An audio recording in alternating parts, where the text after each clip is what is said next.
Salmo 6, comentário bíblico expositivo, Warren W. Wiersbe. O subtítulo diz que Davi escreveu este salmo. O subtítulo diz que Davi escreveu este salmo. Mas não sabemos ao certo em que ocasião. Pode tê-lo redigido no tempo da rebelião de Absalão, quando Davi era idoso, estava enfermo e não era mais capaz de lidar com todas as responsabilidades complexas do reino.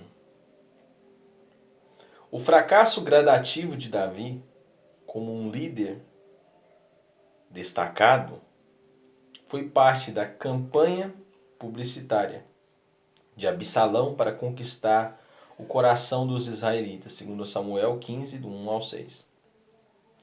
Porém, é possível, ainda, que esse salmo tenha sido escrito em qualquer ocasião ao longo do reinado de Davi em que ele adoeceu e foi atacado por seus inimigos. Descreve sua situação: inimigos o cercando por fora e os temores o corroendo por dentro, e clama a Deus por misericórdia. Está certo de que se vê diante da morte, versículo 5. O que indica tratar-se de uma experiência real, de modo que não está usando a enfermidade e a guerra apenas como metáforas para seus problemas pessoais. O termo aqui do original significa instrumentos de corda e quer dizer se referindo à oitava, referindo-se possivelmente a uma melodia conhecida, uma oitava mais baixa para as vozes masculinas, ou ao número de cordas do instrumento a ser tocado. Também encontramos esse título em hebraico no título do Salmo 12, ver 1 Crônicas 15, 21. O Salmo 6 é o primeiro de 7 salmos de penitência, nos quais os escritores estão sendo disciplinados por Deus e passando por sofrimentos. Os outros salmos desse tipo são 32, 38, 51, 102, 130 das profundezas e 143. E todos eles podem ser de ajuda para nós quando sentirmos a necessidade de confessar nossos pecados e de nos aproximar do Senhor. Neste salmo, Davi registra os estágios de sua experiência difícil de passar pela fé da tribulação para o triunfo. Primeiro, a dor da disciplina. Salmo 6, do 1 ao 3. No texto original deste salmo, Davi se dirige a Deus 8 vezes, como Senhor, Jeová. O nome de Deus relacionado à aliança. A consignação, a designação do versículo 1 se repete em Salmos 38, 1. Ver também Jeremias 10, 24. Quando Deus trata de seus filhos, normalmente ele os repreende e, em seguida, os disciplina. Assim como os pais primeiro advertem os filhos desobedientes e, só depois, os disciplinam. Hebreus 12, 5, 6, Provérbios 3, 11, 12. De acordo com Hebreus 12, do 1 ao 13, a disciplina não é um castigo imposto por um juiz irado, mas sim a instrução dada por um pai amoroso para ajudar seus filhos a amadurecer. Ver Apocalipse 3, 19. Por vezes, Deus nos disciplina a fim de tratar de nossa desobediência. Mas em outras ocasiões Ele o faz a fim de nos preparar para o que nos espera no futuro. É como o treinamento de um atleta para uma corrida. Davi acredita que Deus está irado com ele, mas não é necessariamente o caso. Porém, quando consideramos que ele está cercado de adversários, no versículo 7, malfeitores, versículo 8, inimigos, no versículo 10, e que o seu corpo está fraco e dolorido, e sua alma perturbada, podemos entender porque ele sente como se tivesse um alvo nas costas. Emprega 3 vezes o termo hebraico aqui usado, que significa desfalecido, fraco, perturbado, aterrorizado. Os tradutores do Antigo Testamento grego usaram outra palavra, usada no grego em João 12:27. Agora está angustiada a minha alma. Ver também Mateus 26:38 e Marcos 14:34. Sabendo que merece sofrimentos muito maiores do que aqueles que está recebendo, Davi suplica por misericórdia. Ver Salmos 103, 13, 14. E pede que Deus se apresse em socorrê-lo. A pergunta aflita, até quando? Aparece pelo menos 16 vezes nos Salmos. Salmos 6, 3, Salmos 13, 1, 2, Salmos 35, 17, Salmos 62, 3, Salmos 74, 9, 10, Salmo 79, 5, Salmo 84, Salmo 82, 2, Salmo 89, 46, Salmo 90, 13, Salmo 94, 3. A resposta a essa pergunta é: minha disciplina durará até que você tenha aprendido a lição que desejo lhe ensinar e até que esteja preparado para o trabalho que eu tenho para você realizar. De acordo com Hebreus 12, quando Deus aplica sua disciplina,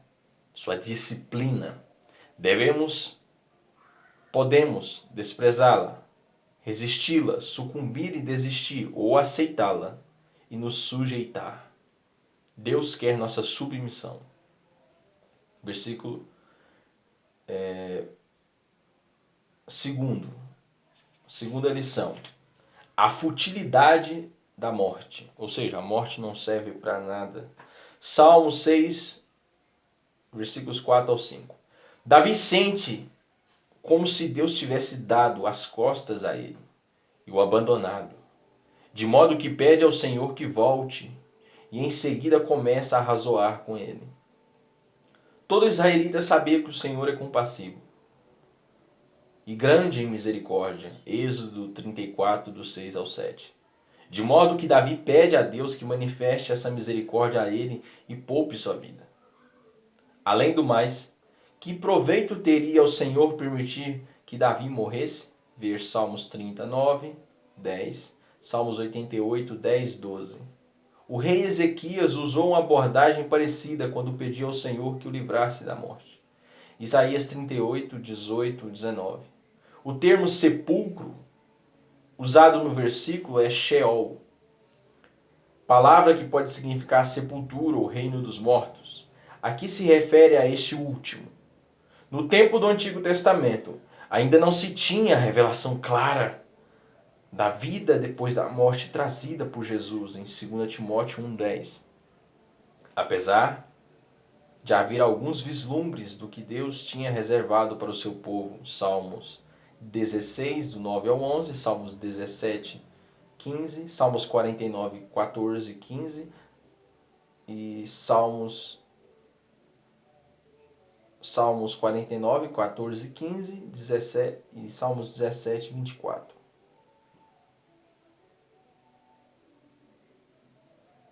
Um corpo em sua sepultura não pode louvar nem servir a Deus. E Davi não está certo do que seu espírito pode fazer pelo Senhor no inferno, ou Sheol. Assim chega à conclusão de que será mais sábio o Senhor livrá-lo e permitir que viva. Davi tem ainda o que fazer neste mundo. Terceiro, o peso do desespero. Salmo 6, do 5 ao 7. Salmos de Davi, um salmo matutino. Versículos Salmo 3, 5. e passamos para um salmo. O Salmo 3:5 é um salmo matutino e passamos para um salmo vespertino, Salmo 4:8. Voltando em seguida para outro salmo matutino, Salmo 5:3. Temos agora mais um salmo vespertino, ou seja, à tarde, Salmo 6:6. Porém, enquanto nos salmos anteriores o Senhor deu sono e paz a Davi, neste caso, vemos o rei insone, sem sono, por causa de seus temores e de sua dor. Está exausto de tanto gemer e de se virar de um lado para o outro, e passou um longo tempo chorando. Todas as noites faço nadar o meu leito de lágrimas o alago. Verso 6, ver Salmos 38, 9 e 10. O sofrimento tomou o lugar do sono, um elemento importante para o restabelecimento de um enfermo, que é o sono. João 11, 12. De modo que a falta de sono de Davi só piora a sua situação. O estado debilitado do rei mostra-se em seus olhos baços. Verso 7. 1 Samuel 14, 27 e 29. É impressionante quando os médicos podem descobrir sobre o nosso estado de saúde, só de olhar em nossos olhos. Um homem que, a meu ver, foi um líder espiritual piedoso, disse certa vez: ouço os cristãos falarem que suas dores e enfermidades os aproximaram ainda mais de Deus, mas em meu caso, não foi sempre assim. Essas palavras me animaram, pois por experiência própria, em meu ministério pastoral, descobri que a enfermidade e a dor podem nos aperfeiçoar ou amargurar, e a diferença está na fé. Se nos voltarmos para Deus, orarmos, lembrarmos de suas promessas e confiarmos nele, veremos que sua graça é suficiente para suprir nossas necessidades. 1 Coríntios 12, 9. O Senhor talvez não faça aquilo que pedimos, no momento que desejamos, mas fará o que é preciso e nos ajudará a glorificar seu nome. Não devemos perguntar quando vou sair dessa situação, mas sim, o que posso aprender com isso? 4. A alegria do livramento. Salmo 6, do 8 ao 10.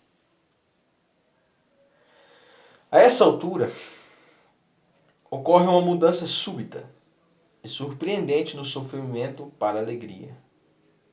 Uma experiência relatada em outros salmos, Salmo 22, 22, Salmo 56, 10, Salmo 69, 30. Não importa se essa mudança ocorre mais tarde ou imediatamente depois da oração de Davi. Ele sente a cura em seu corpo e paz em sua mente e coração.